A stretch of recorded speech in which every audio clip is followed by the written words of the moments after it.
सत्य घडलेली घटना. सोलापूर जिल्ह्यामध्ये करमाळा तालुका आहे. करमाळा तालुक्यामध्ये जेऊर नावाचं गाव आहे आणि ते जेऊर नावाच्या गावाजवळ रस्त्यावर एक वडाऱ्याची बाई आपलं खडी फोडायचं काम करत असते. वडाऱ्याचं काम तेच, खडी फोडायचं. ती खडी फोडायचं काम करत असते आणि तिच्याबरोबर आलेला 12 वर्षाचा पोरगा भर दुपारीचं ऊन आणि तिच्याकडे म्हणत असतो, आई मला भूक लागली. एकदा म्हणतो, दोनदा म्हणतो, पुन्हा पुन्हा ओरडत असतो, आई मला भूक लागली. आई काय करणार, कारण आईकडे द्यायला काही नसतं. 2 वेळचं जेवण घरी नीट न बनवणारी आई डबा घेऊन येत नाही, भाकरी बांधून आणत नाही, त्यामुळे आई काही देऊ शकत नाही. पुन्हा पोरग मोठ्याने किंचाळतं, आई मला भूक लागली. आणि त्या पोराची किंचाळी आईच्या हृदयाला मिळते. काय करणार अशा वेळेस आई काय करते, आई पोराला आपल्या कवेत घेते. त्या वडाऱ्याच्या बाईने त्याला कवेत घेतलं. तिच्या अंगावर चोळी नव्हती आणि फक्त पदराने त्या पोराला घेऊन ती पदर झाकते, आचळाला लावते.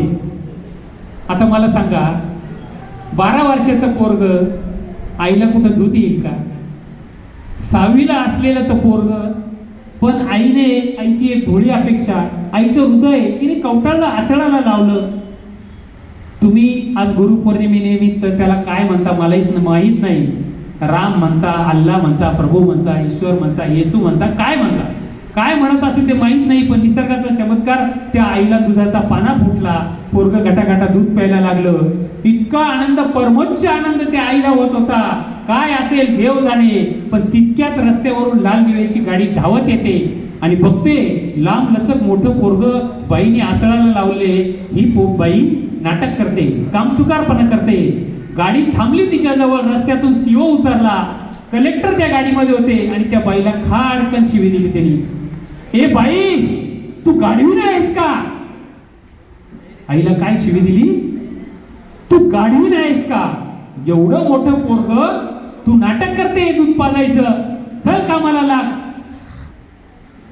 त्या बाईने पटकन त्या पोराला बाजू केलं, हातातला हातोडा छडी घेतली आणि दगड फोडायला लागली. तेवढ्यात ती गाडी पुन्हा वेगाने निघून गेली.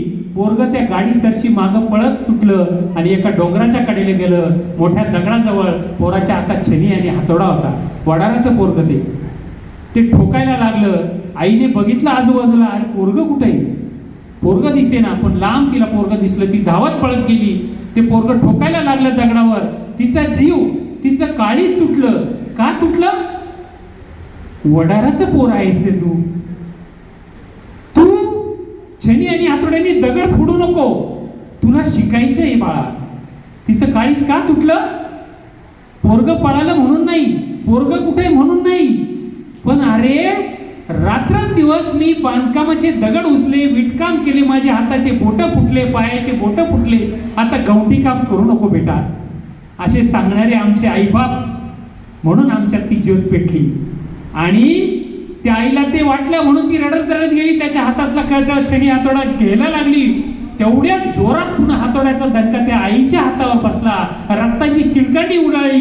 जिथं लिहिलं होतं तिथं पूर्ण रक्ताने माखलं. आणि हा आवाज ऐकून जवळून रस्त्याने चालणारे एक शिक्षक त्या आवाजाच्या दिशेने गेले. काय झालं पोराला? ओळखीचे वाटतं ते आई. आणि तिथं गेल्यानंतर त्या आईला विचारलं, काय झालं आई? तिने सांगितलं, हे बघा हा पोरगा परत आला आणि काय करतोय हा, मला याला शिकवायचंय गुरुजी, आणि हा काय करतोय. पण त्या गुरुजींना काही कळलं नाही झालं काय. त्यांनी समोर बघितलं रक्तबंबाळ.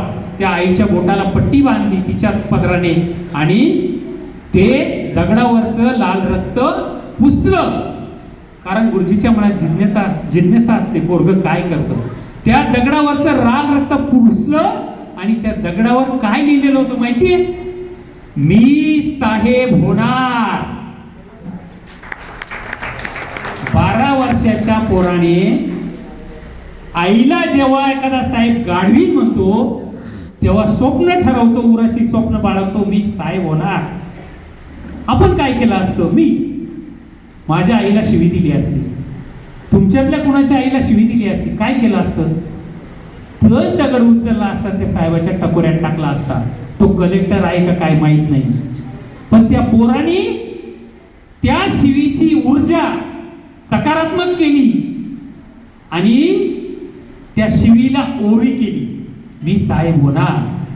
आणि ते पोरग जे अभ्यासाला लागलं, त्याच्या घरात ना दिवा ना उजेड, पण रस्त्याच्या सार्वजनिक दिव्याखाली बसायचं रात्रीचं, रात्रंदिवस अभ्यास करायचं.